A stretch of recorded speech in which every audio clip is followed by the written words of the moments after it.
Well, thank you everyone for joining me. I am very pleased with the turnout and very humbled that you all are joining me. Um, it's a topic I'm very passionate about, which I'm going to prattle on about as promptly very soon. Um, so first, I just want to just a few little tidbits out of the way, sort of admin stuff. Obviously, you don't have to have your camera on, but you are welcome to, if you would like to have your camera on. So you can butt in at any time if you have a burning question that you don't want to wait to the end. Obviously not during, we're going to do a little bit of a visualization meditation in the second half, so obviously not during that. And I will ask you turn off your microphones when it gets to there, but you're welcome to jump in at any time during this presentation. It is all confidential, so your names won't come up in the recording that we finally names or images, so that sort of gets hidden. And if you have any concerns afterwards, or something gets triggered off and you want just that little bit of extra time, please stay on the line and I'll stop the recording. And we will be, like I said, we will be doing a visualization at some point, which can be quite emotional. If it's too much, you're welcome to just to journal instead of meditating, or you're welcome to just take notes, or just let the words go through you. But I'm just going to really get into the topic now. So my I Choose Me project is very close to my heart. I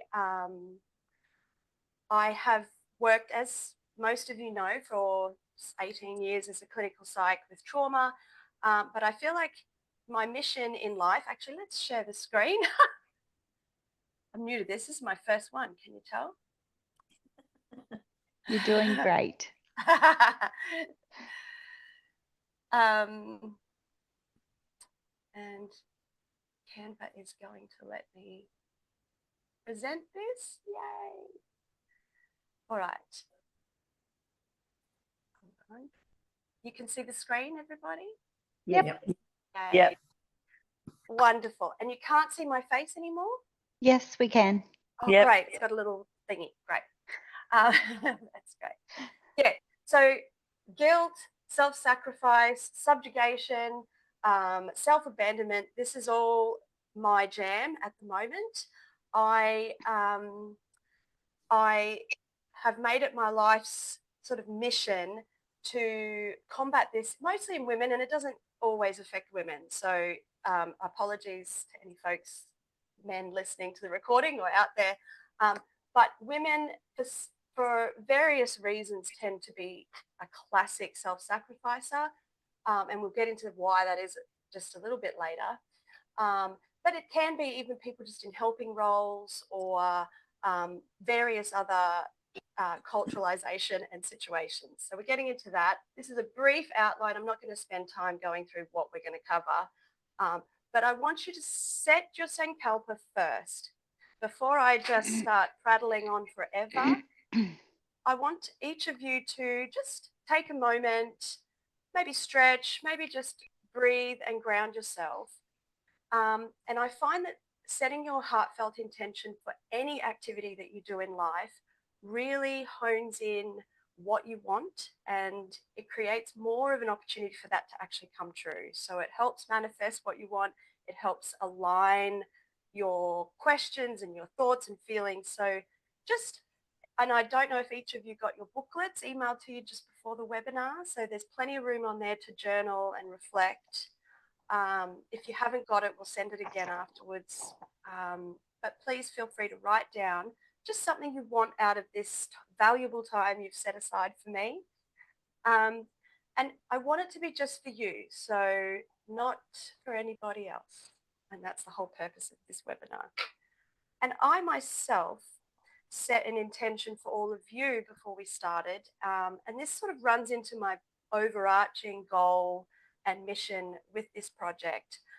I would love for you at the end of this hour to feel like you have some freedom from guilt, some way of managing expectations of others, some tools. And when I say tools, it'll be a little softer than a tool, but a way of combating the self-sacrifice and being able to put yourself first, regaining balance in your life, having this safe, judgment-free space to feel seen and heard, because as I'll get into a little later, if you tend to be prone to self-sacrifice, you don't feel very seen and you often feel quite invisible.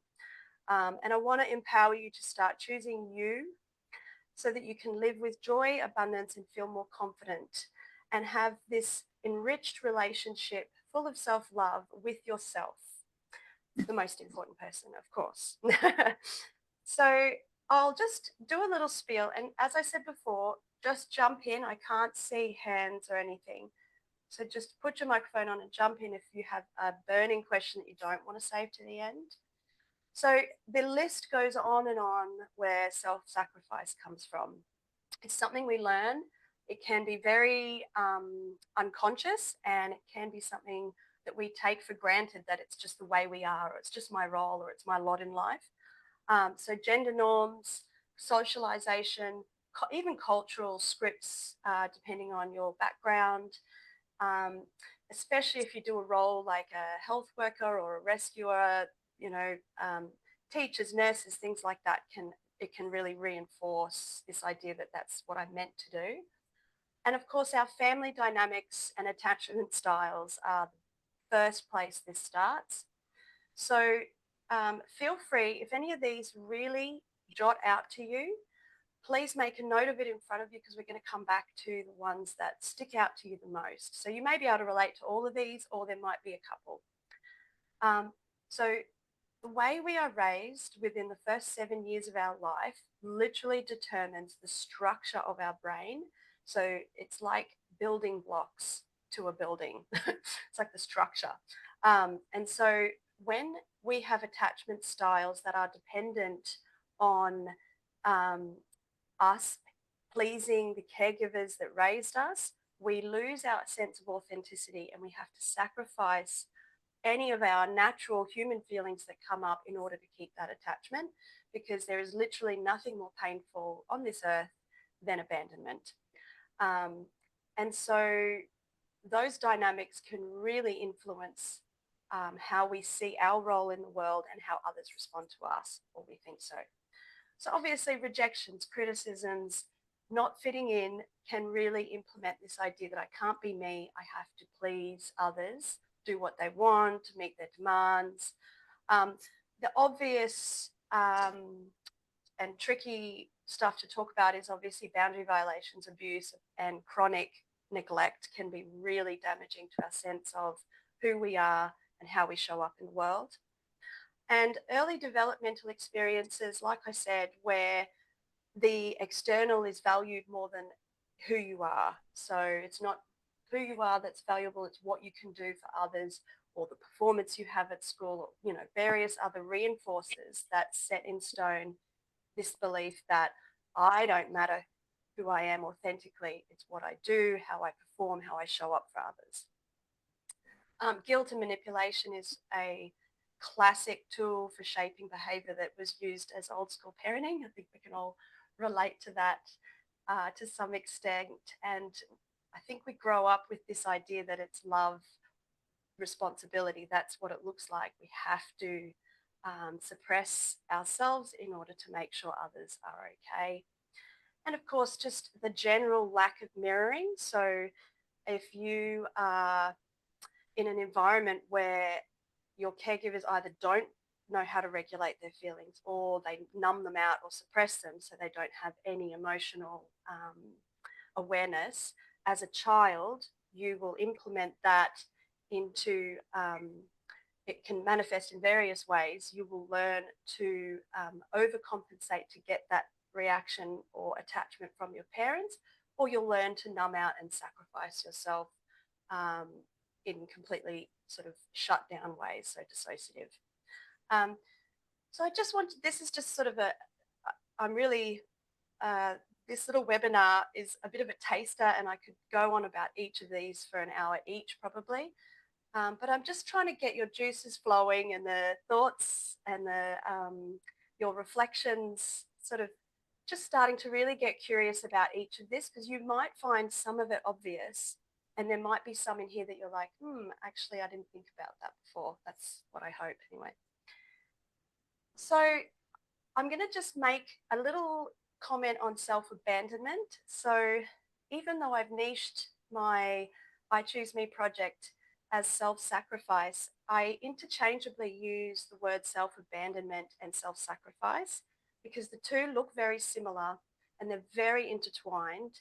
And I've put a whole bunch in the booklet for this webinar, like a little quiz and some little tables so that you can just get curious about the difference. So they look similar, but they can be quite different. So self-abandonment is the state you end up in after self-sacrificing, and it's not always obvious straight away. So if you've been chronically busy, you might come home and just feel like no one loves me. Everybody is just doing their own thing and no one cares about me. So it tends to look like blame or dissatisfaction with others or people outside of you when there's an internalized loss of yourself. So it can even show up as other sort of self-sabotaging behaviors as well. But if you hear me talk about self-abandonment and self-sacrifice, they are similar, but they are a little bit different in how we heal them.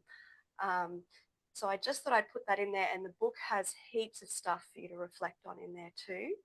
And I'd love to hear from you if you want more of that, and if anything in this webinar or the booklet strikes you as needing more of, I'd love to hear you, because literally this whole project is here for me to serve you. I can talk about what I want all day, but what I really want to know is what appeals to you and what made the most difference.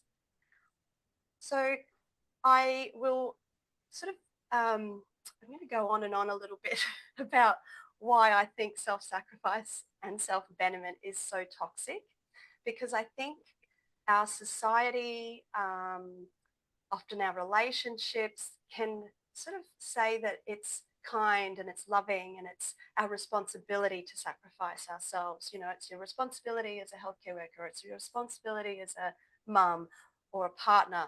And I don't think that's right. I think when you look at it properly, it just leads to self-loathing, low self-worth, exhaustion, burnout, and major health issues, which I'll touch on in a little bit. So I think putting yourself last at the expense of, putting yourself last at your own expense, damaging your own health, your well-being, your emotional state, your psychological state is not, it's not generous, it's not loving, it's just self-sabotage. And in my work that I've been doing for a long time, it's almost every woman I see, some men too, struggle with this idea that I can't care for myself, I'm too busy, I've got too much on, I feel too guilty. They're just racked with guilt and with anger, with resentment, self-abandonment, low self-worth, like the list goes on, and I'm going to get to that.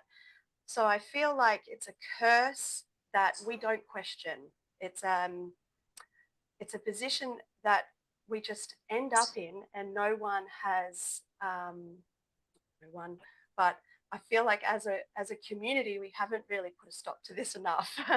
And I'll explain some of the research around the health detriment as well. So just in your booklet or just to yourself, just have a little think and look at some of these.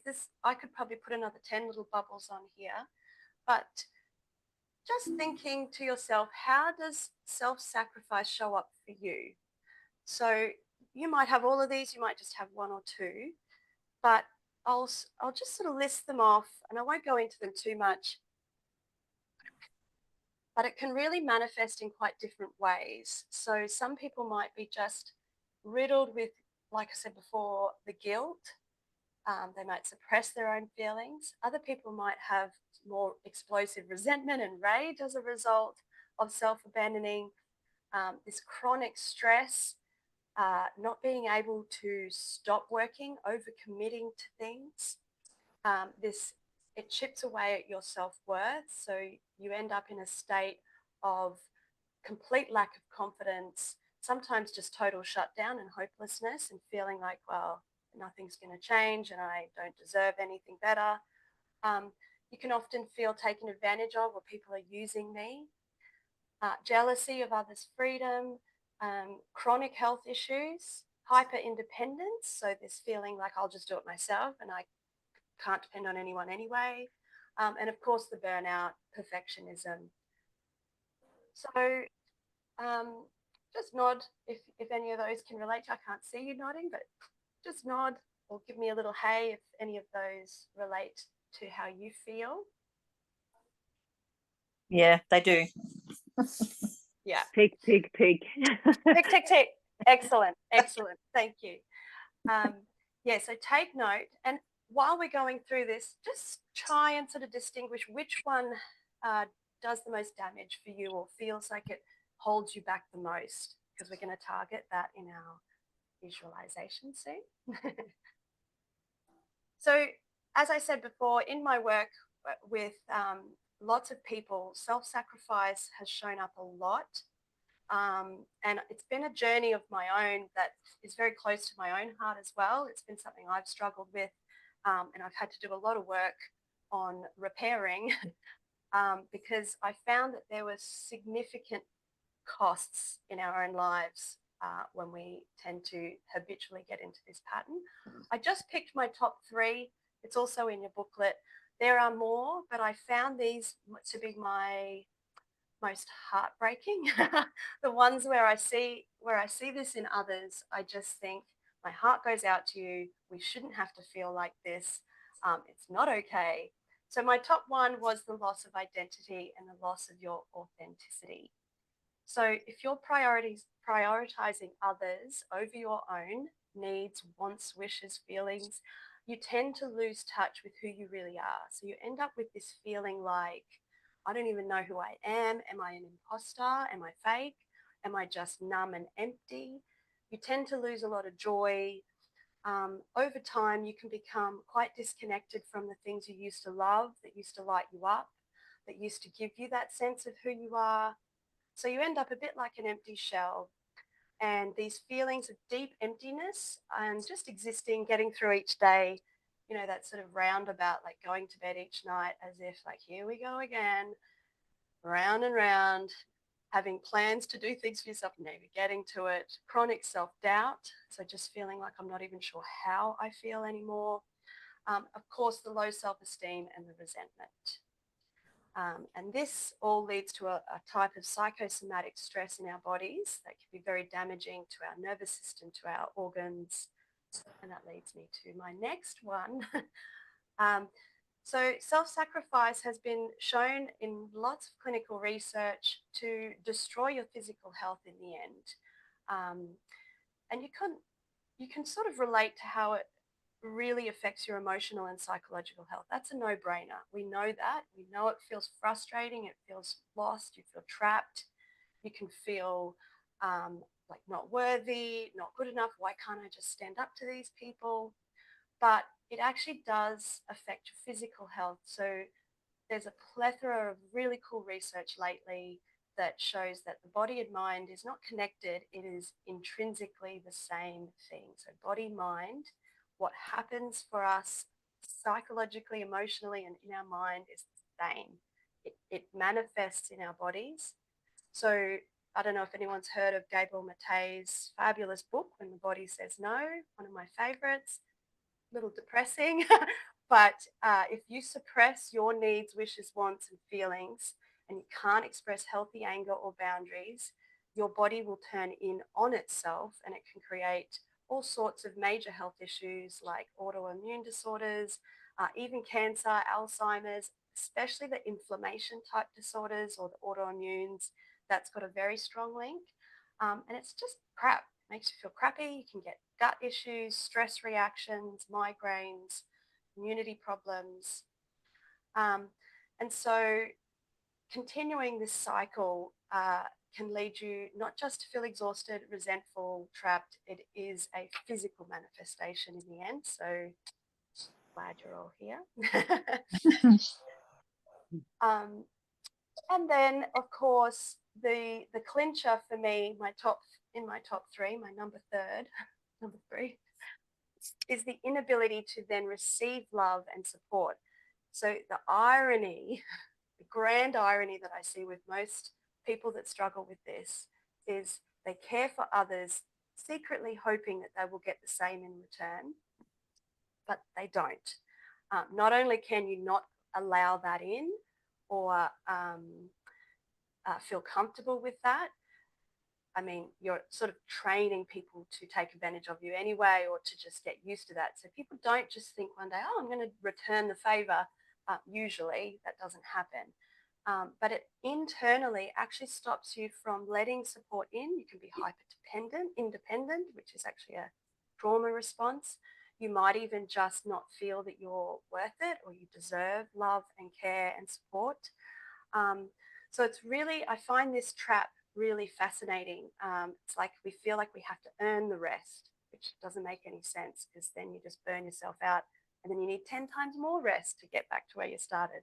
Or you feel like I have to do things in order to get love, and that doesn't actually meet the definition of love. Love is unconditional, not a conditional transaction. If I did this for you, then you do this for me.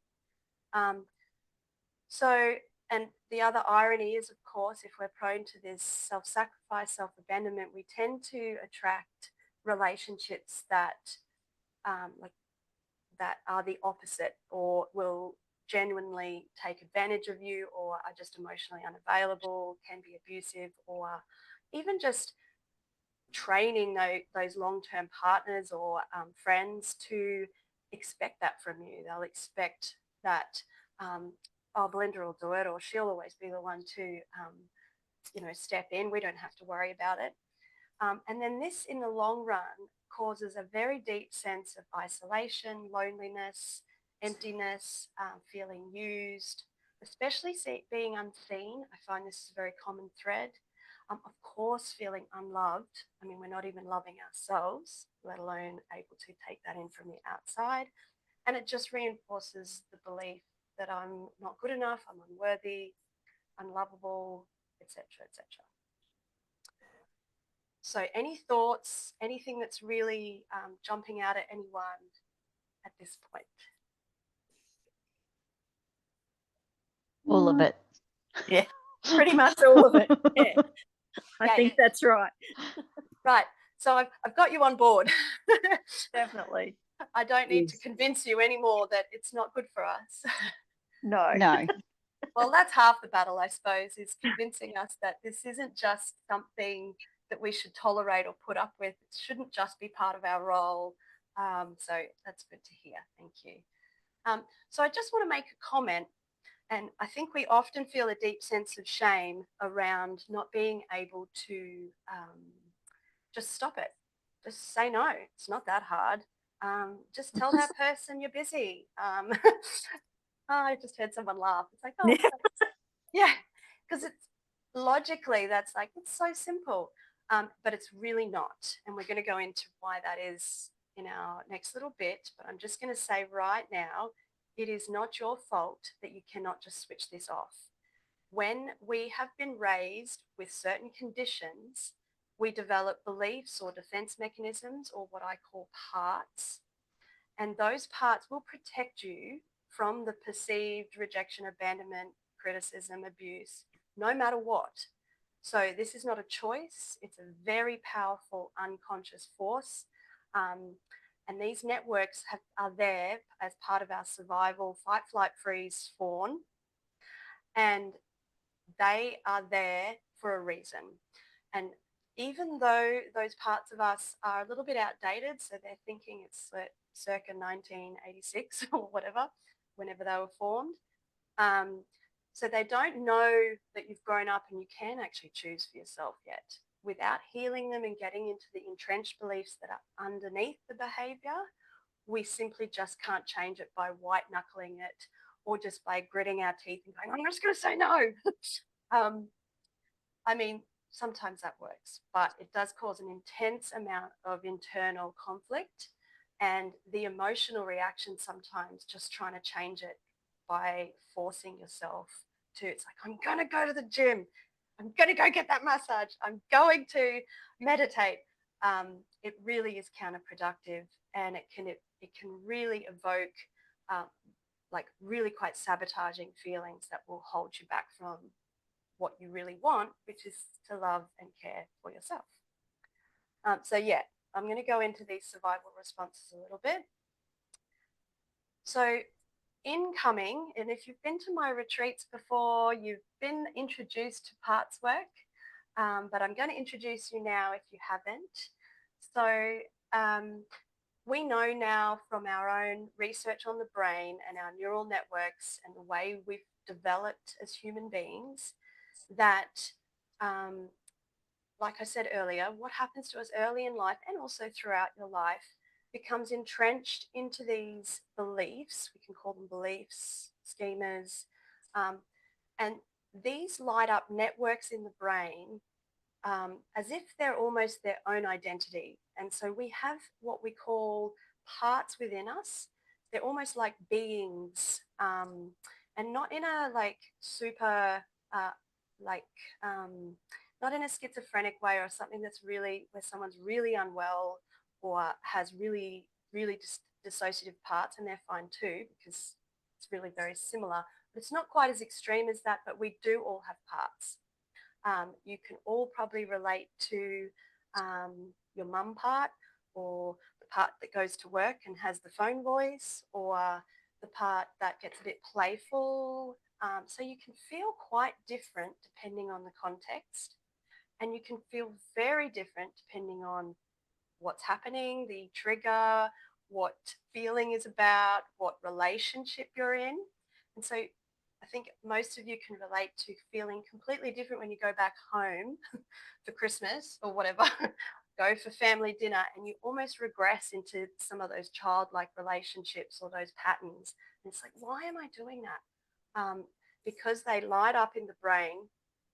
They're their own neural networks. So this research is taken from all sorts. If you've heard of internal family systems with Richard Schwartz, ego state therapy, resource therapy, or Gestalt, structural dissociation model by Janina Fisher. So this is crossing a really broad range of clinical research now and psychological approaches.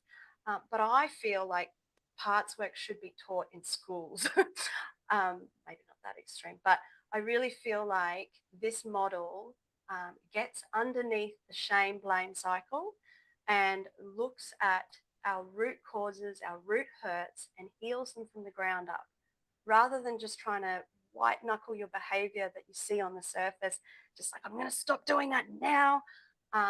We know it doesn't work. We know there are deeper unconscious forces at work. And this is a really beautiful way of getting underneath that and transforming our relationship internally without ever having to do anything in the external world. And it will just transform how we respond. Any questions, thoughts, comments? No. Anyone else? No? Great. So we have this, depending on, this is not a spiritual model, but it can get quite spiritual. This has, and this is across, there's 3,000 years of Buddhist texts that talk about our higher self or a God consciousness. So we feel like we're all smarty pants discovering these models in the here and now, but really the idea's been around a long time.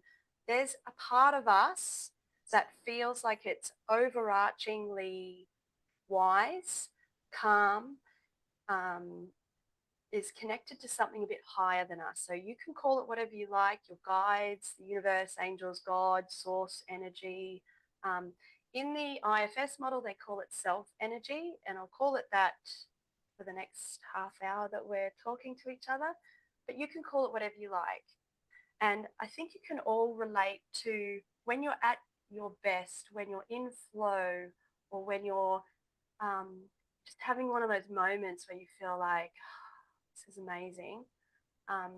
You will have these qualities of the 8 C's that you can see up there in the corner: calm, curious, connected with self or others, a sense of clarity, compassion, confidence, courageousness, and creative. So that you can really sort of notice that feeling is very different to, say, when you are in a position where you want to say no to something, or you're burnt out for doing too many things that day for someone else, and the feelings you have in your body are definitely not those.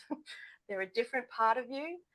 And I would radically like to propose that the parts of you that step in when self-sacrifice is at play are not your true self.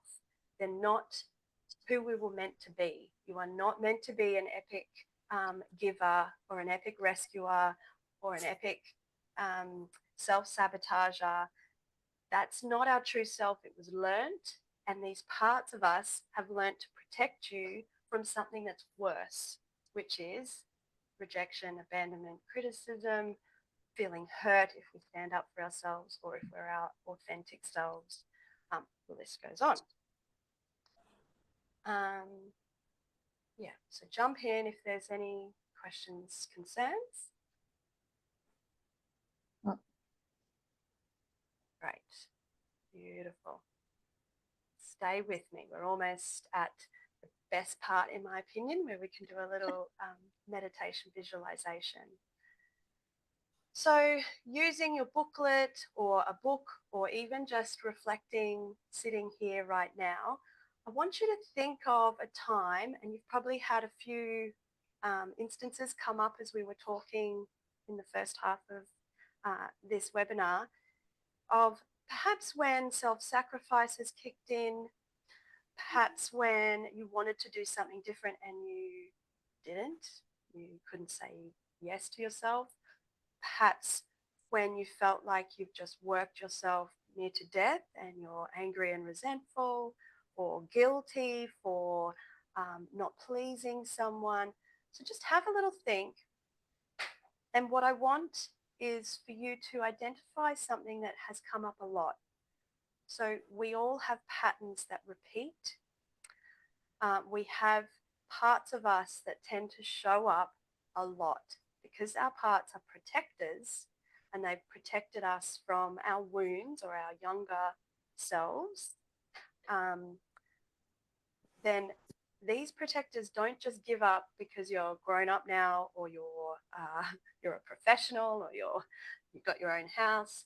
They still jump in, and you'll find that they're often very connected with really damaging core beliefs. So the big ones are sort of not feeling good enough, feeling unloved or unlovable, feeling like I only am valued for what I can do for others, worthlessness. And I know a few of you said to me that guilt was a very major player and and I guarantee that's a protector. So if that's your main one that causes you the most suffering or causes you to hold you back the most, then pick that and just start to think about this difficulty, this pattern, and sort of run through your mind how often this has shown up in your life, and start to think about the impact it's had on you. So I know we mentioned a few of the impacts a little bit earlier here. Some of these may really be obvious to you now, some may not. And if you are feeling okay, and if you have permission from your inner parts, we're going to do a little visualization meditation. And this is the tool I use to heal our behaviors. So it's not a thing you put on your to-do list, or it's not it's not something you smash through a white knuckle, like I said before. It's a type of healing that gets underneath our patterns. Of course, people have been to my retreats or in my program that I'm hopefully bringing out in June, I will be doing other ways of combating behaviours such as tapping, mirror work, vibrational stuff, learning to trust yourself again, things like that. But for the benefits of this webinar, I just wanted to pick the one thing that I found has had the most profound effect on my repetitive patterns and the destructiveness that I felt that I just could not stop. I couldn't get out of. And I found that parts work for me was the missing link in terms of change. So you can read as many self-help books or have as many massages as you like, but until I feel you get to the root suffering and unburden those parts of you, heal them, see them, connect with them, the behavior on the top doesn't shift, and our beliefs about ourselves don't shift. Yeah. So any questions before we do a bit of a meditation? No. Great. No. Okay, so I'm going to share my music if I can. Belinda, do we need to be in front of the screen for this part? Or can we No, go so- and lay on the lounge or floor? Yes. Or So the benefit of having your pictures all, your faces hidden, I should say, is that you can do whatever. You can have tears, you can have rage face, you can do whatever. Yeah, you can lie on the bed. So yeah, as long as you can hear my voice, get as comfy as you like. if I can move away from my laptop, it'll save me from smashing it. Or that too. We could all sing in the meantime. You can. Where you go? Who's going to start? If I start, you all go away. Same. I don't want to scare anyone off. All right. So let's all just take a breath. Now that I've got the sound working, I'll take a breath too. So whether you need to stretch, whether you need to roll the shoulders back, sink into the chair, just take a moment to ground your energy. Really notice the breath for a second. Start to release and relax on the out breath. Maybe tuning in with the soles of your feet.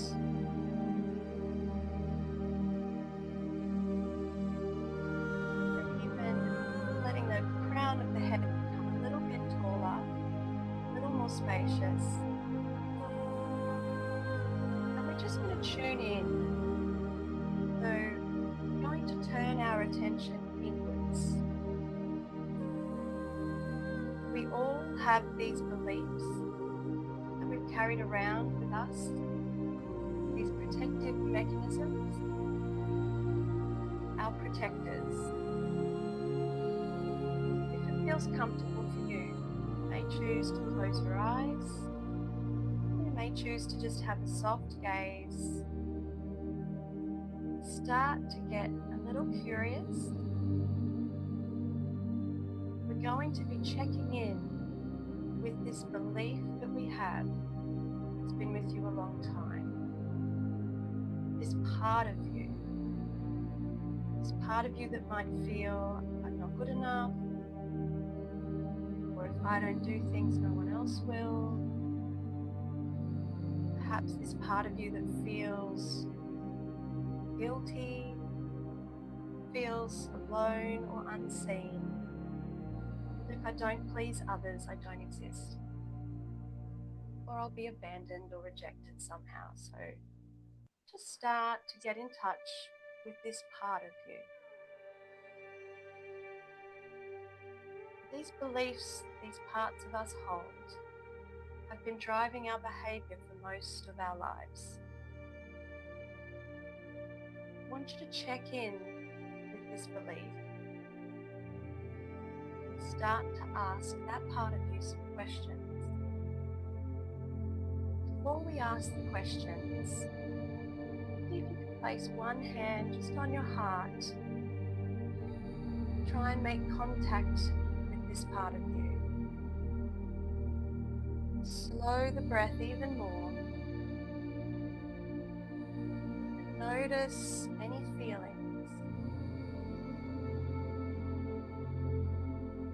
Tune into those emotions connected with this belief,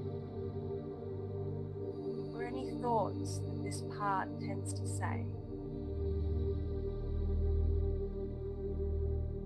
Notice any sensations connected with this part.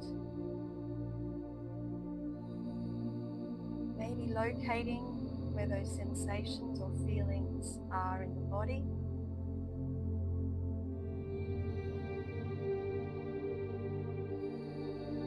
Do they have a colour or a shape? Is there an image you might see? Just notice what you notice. Take your time. Allow that part to emerge. Try not to overthink it or judge. This belief has run the show for a long time. And it may have held you back from some things in your life. Start to get some awareness about this part. And ask permission if I can check in.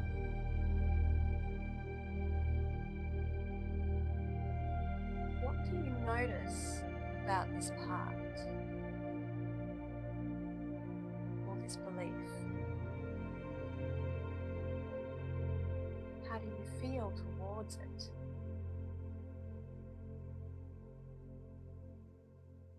And gently ask this part to tell you how old it might be,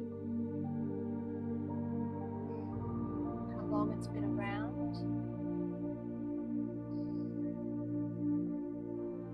Check in with how this part might feel.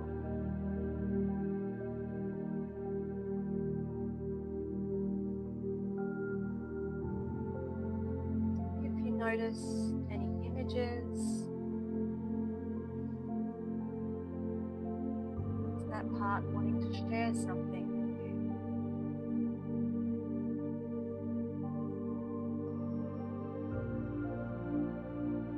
Are there perhaps some stories connected to this part?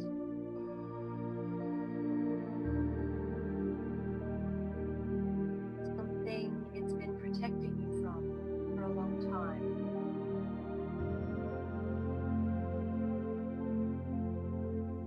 If you can connect with some compassion, some care, and just be with that part of you, that belief, with its history, its feelings and thoughts.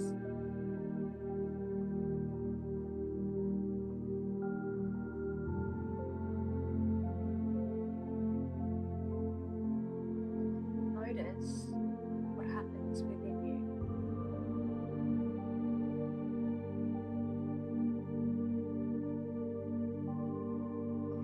Ask this part, is there anything else it wants to share with you? Don't overthink it. These parts don't like to be pushed or forced, just allow that connection, that communication.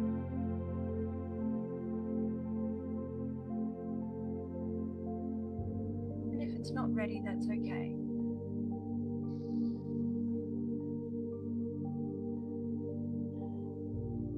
Just focusing inward, noticing what you see and feel, bearing witness to the burdens this part has held on to for a very long time.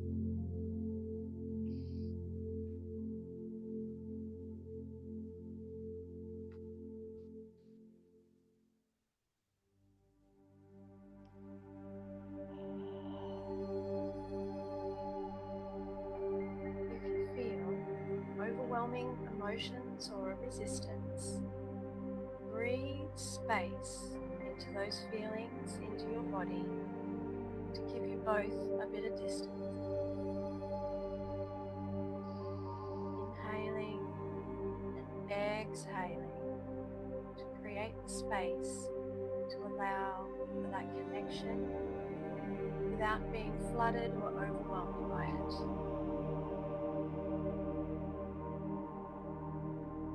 See if you can offer compassion for that journey, for the role that part has had to play.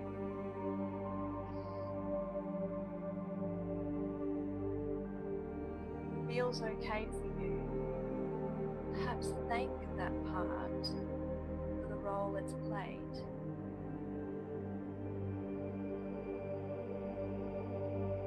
See if you can get a deeper understanding of what that part was protecting you from.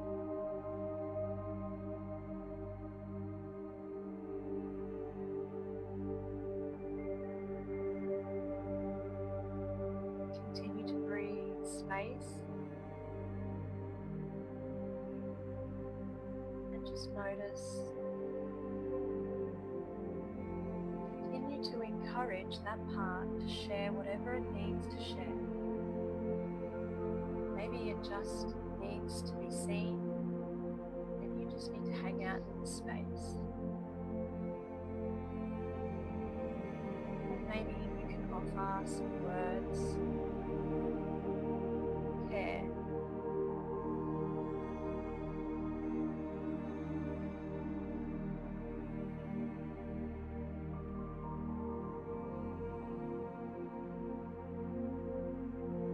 So before we close this visualization, I want you to promise that you will make connection with this part. This is not the end. That working together in this way is so vitally important to healing you both. See if you can make a commitment to coming back to this place and having that mutual understanding.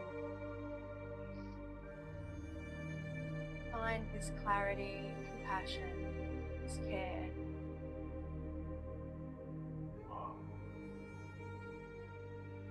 To allow each of you to say any last words, to share any thoughts. Allow the part to feel what it feels.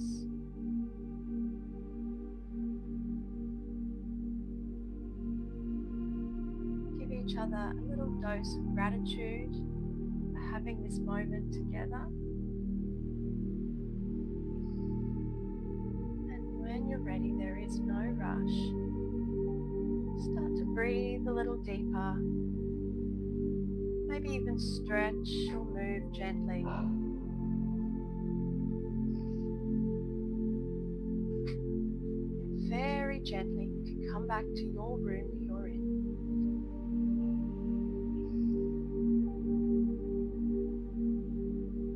I'm just going to allow you all to just reorient yourself to the present. We're going to have some time for some journaling in a minute. Just take the time you need.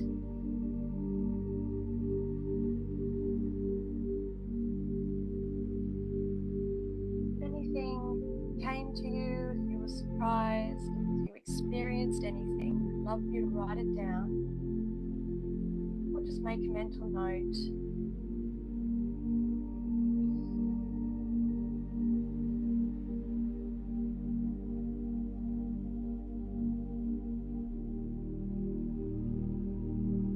Stop sharing here. You can all take your time.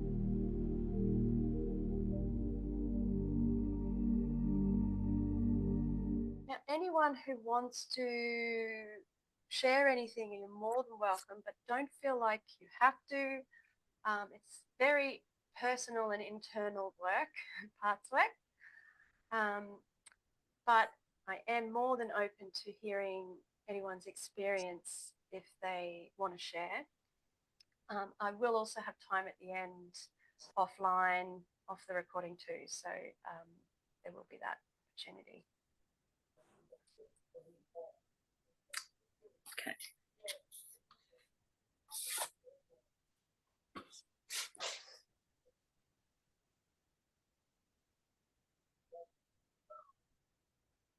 So, I'll share if you like, Belinda, or is there someone else? No, I'd love that. Okay. So, I mean, it took me a little while to find, but yeah, I just found like a little girl, you know, in a corner, just, you know, arms around her knees, just, you know, afraid, a little bit angry, but just didn't want to be a part of the world. That's very intense as well, because they are little and they've been very wounded, and we haven't actually listened to them for a very long time. So that's amazing. Did you find you could connect and provide some compassion at the end, or were there other feelings? Yeah, I mean, I find it easy to sort of, you know, share the heart and stuff like that. Yeah. So yeah, I was definitely able to do that, Beautiful. but was still still afraid and didn't really do much. Yeah. Yes, thank you for saying that. So because I've obviously only got this hour, the first step is the connection, and it's the first part of healing. But of course, there's more work to do. So once we notice and can get to know these parts, you can't unsee it. It's like you've met each other now. You can't actually reverse that. Yeah. So there is more to do usually, especially if they're very young and they've been around and they're very strong parts of us. So I do go, I will be doing more parts work in my retreats and my programs online, but I can also do individual with anyone who feels like there was a lot that came up. You can do journaling yourself. And I will send around a meditation after this webinar for everyone to check in again. So please go back to your part, because they will shift and change the more they're seen and connected with. They won't stay angry and hurt forever, because they just need something. And once they get what they need, they can heal. And they don't have to feel like they have to jump in and do the protective role they've been doing. Yeah. Does that make sense? Yep. Was it? And did it feel super big and super overwhelming, or? Really, because I kind of had to find it. Yeah, Yes. it was, I guess, a bit surprising. That's all. I love to hear that. They are surprising. And I will just make a little note that I call them parts or beliefs or defense mechanisms, but these parts of us, sometimes they can look like a color or a shape or just a sense or a feeling in our body, or they can literally show themselves as beings. So it is very surprising. Everyone I do this work with is like, whoa, I did not expect that to happen, especially when we do it a bit deeper and we go into the real healing and repairing. It's pretty magical in my opinion. So thank you so much for sharing that. That gave me lots of good reflections. Thank you. So I hope everyone is getting a sense of the approach that I take. You know, healing isn't another thing that you're going to have to feel guilty about, that you should have put on your gym list or your to-do list for the day that you didn't get to. It's really something you can do anywhere, anytime. It does take a little bit of a moment to slow down. I mean, that's hard for us overworkers or perfectionists. But like I said before, once you do it, you can keep doing it and it becomes stronger. You don't have to work so hard to find those parts or connect internally. Those neural networks get very good at channeling this self energy, which is the curiosity and the compassion, the courage to connect, and even get a bit creative with those parts of us. So I encourage you all to use the last page in the booklet to create a little self-prioritization statement. If you prefer to just do a reflection on what you experienced, what that part of you needs, and a commitment to providing that for your part, that's great too. Or you may even just do it almost could be an affirmation, something. I've put some examples there, like I love myself unconditionally without, expectations, or you can have just little affirmations if that is what came up for you, or just a commitment to that part. So whether it's saying something like it wasn't your fault, you're perfect the way you are, you didn't need to please others, it wasn't your job. There's a million that I could come up with those little parts that lead to our self-sacrifice and self-abandonment. I see you. If you want to go real mushy, which is great, I love you. You're amazing. You can do all sorts of things. So, yeah, take a little moment to do your statement. And I'm probably going to stop the recording in a minute so that if anyone wants to talk about anything a little bit more, they can. But I'll just do, I will mention that after this webinar, I'll be sending everyone a little token so you can get 10% off any of the programs coming up in the future. Like I said, this is a first and there's lots coming up, and I would love your feedback because, as I said at the beginning, I'm here to serve. This is for you. This is for you, my ideal clients, and I want to actually tailor these programs to what makes the most difference. So if anything today didn't sit right, tell me. If it did, great, tell me that too. So I'd love to hear from you. And I will be sending, like I said, a little meditation as a gift. And we've got the booklet that you hopefully got before the webinar today as well. Yes. So any last thoughts or feedback? I think it was amazing, and all the stuff in the workbook, which I have to print out yet. But thank yeah, you. that would be really, really good. I think. Thank you. That's fantastic. Yes. Thank you, Belinda. You're more than welcome. Anyone else? Yes, beautiful. Thank you so much. Thank you, Tanya. Thanks, Belinda. That whenever we do parts stuff, I don't know why, but I just get ridiculously emotional. So that's what we want, because you needed it. yeah. I needed that. I love that. Thank you, Belinda.